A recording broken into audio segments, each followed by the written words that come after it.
ভাজ্য সংখ্যার কয়টা গুণনখণ্ড হয়? ভাজ্য সংখ্যার কয়টা গুণনখণ্ড হয়? দুই থেকে বেশি গুণনখণ্ড হবে।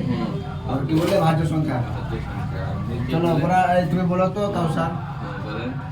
37 ভাজ্য না অভাজ্য? কেমন বেজোড়া মানে আচ্ছা এটা বলো তাহলে ভাজ্য না অভাজ্য? ভাজ্য। অভাজ্য। কেমন করি বললে তো বল। অভাজ্য। আর অভাজ্য? ভাজ্য। যাহার গুণনখণ্ড দুটো থেকে বেশি হবে কি না? যাহার গুণনখণ্ড দুটো থেকে বেশি হবে ওকে বলে ভাজ্য। গুণনখণ্ড মানে এলসিএম করো, ঠিক আছে? 15 আছে, 15কে তোমরা লসা করো তো 5 দিয়ে দাও, 3 5 15 হলো, এনেকে 3 হলো। 15 গুণনখণ্ড কয়টা হলো? তিনটা মানে এই ভাজ্য। 37কে তোমরা করো লসা, কত হবে দেখো?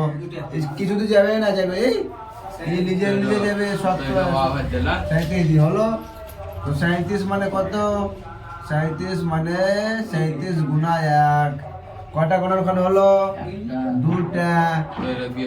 যাহার দুটো থেকে বেশি হবে ওকে বলে ভাজ্য, যার দুটা হবে কি অর্থাৎ কম হবে আর হবে অভাজ্য, ঠিক আছে?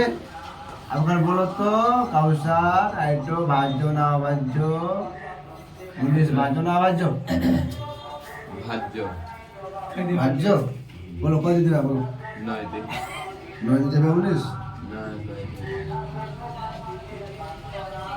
বল ভাজ্য না অভাজ্য?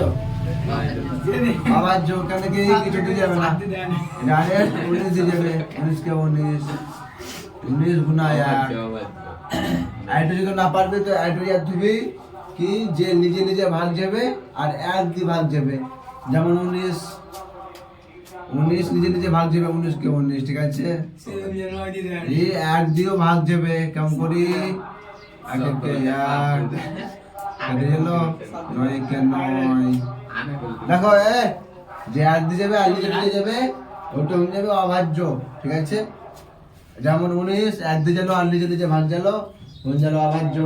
আর যে 1 দিয়ে যাবে নিজে নিজেও যাবে অন্য সংখ্যা দিয়েও যাবে ওকে বলে ভাজ্য, বুঝতে পারলা? এখানে দেখো এখানে গুণা আছে, একটু আছে আলাদা, এখানে একটু আছে আলাদা। বলো কি মিলছে? 13 মিলছে। 13 বাই করলাম, এখানে 5 হলো কি 11 গুণা 7 গুণা 11, ঠিক আছে? প্লাস এখানে 5 হলো কি 0, এখানে 5 হলো কি 16 মানে 1, 16 দিবা তো সব কিছু কম দেবে। হলো 13 আর কত হবে 77 প্লাস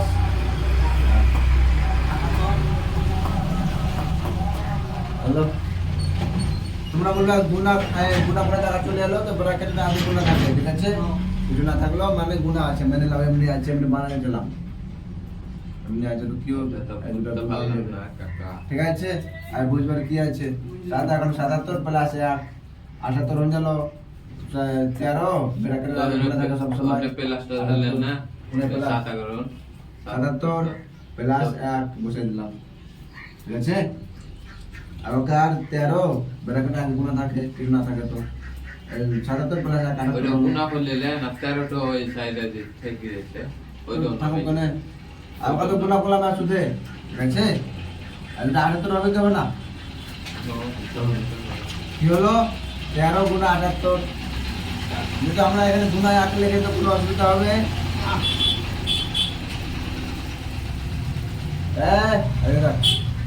তুমি এখানে 1 লিখে তো কোনো অসুবিধা হবে না। দেখো এখানে ওইটা তো খাই নিলে চুকি इनकी गुणनखंड কাকা अठहत्तर तो एक टो के खेल ले लें तब एक के नहीं लेंगे 2 से अधिक है।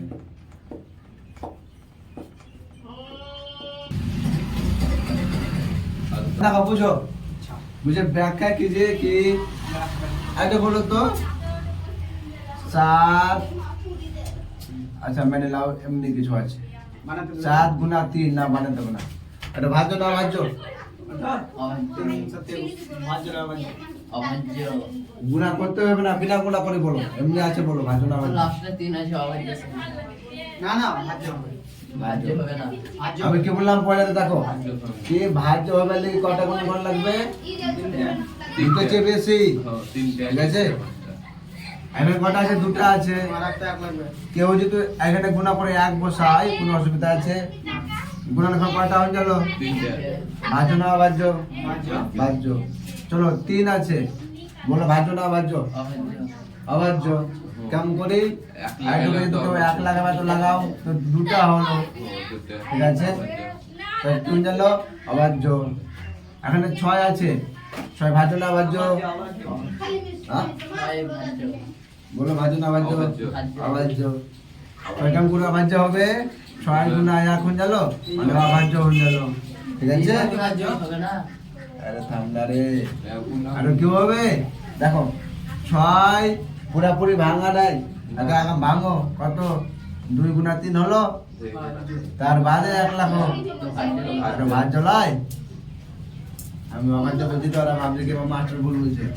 হ্যাঁ দেখো আর দিয়া আছে, এত দিয়া আছে, তো মানে নিলাম কি মানা এত হয়ে গেল, ঠিক? এখানে দেখো প্লাস আছে, মানে এখানে দেখা আলাদা আর এটা আলাদা, 13 মিলছে, 13 বাই করে নিলাম। এখানে বাঁচলো 7 আর 11 বাঁচলো, ওই সাইডে কিছু নেই, মানে 1 বাঁচলো, ঠিক আছে?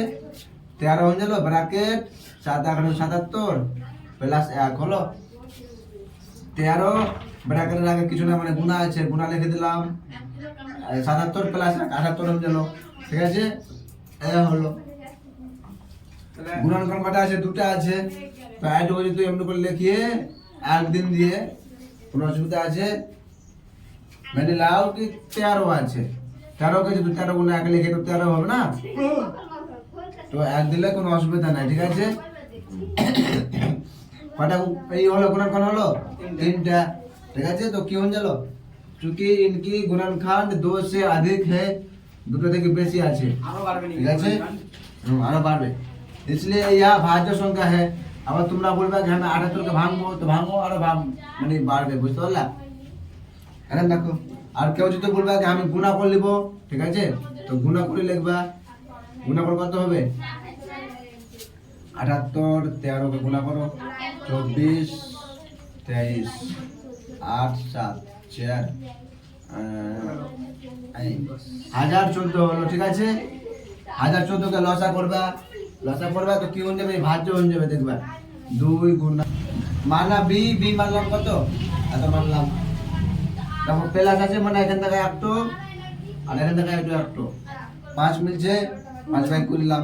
এখানে বাঁচলো 7, বাঁচলো 6, বাঁচলো 4, বাঁচলো 3, বাঁচলো 2, বাঁচলো 1, ওর সাথে কিছু নয়, মানে 1 বাঁচলো। আর সবকে গুণা করলাম, ঠিক আছে? 1008 হলো প্লাস 1, 5 ওই সাইড চলে যেতে না 5 তো ওইখানে আছে, বাই করলাম না। আবার 5 গুণা কত হলো? 1009, ঠিক? আমি আগে 1 দিয়ে গুণা দিন দিলাম, তোমরা বললে কি কেন দিলাম? দেখো 5 গুণা 1009 হলো, ঠিক? গুণা 1 দিলাম, তো এরকে গুণা করবে কি না? যা হবে 1 দিয়ে গুণা করবে তো ওই হবে, মানে নিলাম 100 আছে, 100 কে 1 দিয়ে গুণা করবে তো 100 তো হবে, ঠিক? এখানে কি হয়ে গেল? একটু লিখবা, দেওয়ার নাম হতে কি লিখবা? चूंकि इनकी गुणनखंड 2 से अधिक है, ठीक है? इनकी गुणनखंड 2 से अधिक है, कि बन दे दो, इसलिए यह भाज्य संख्या है, ठीक है?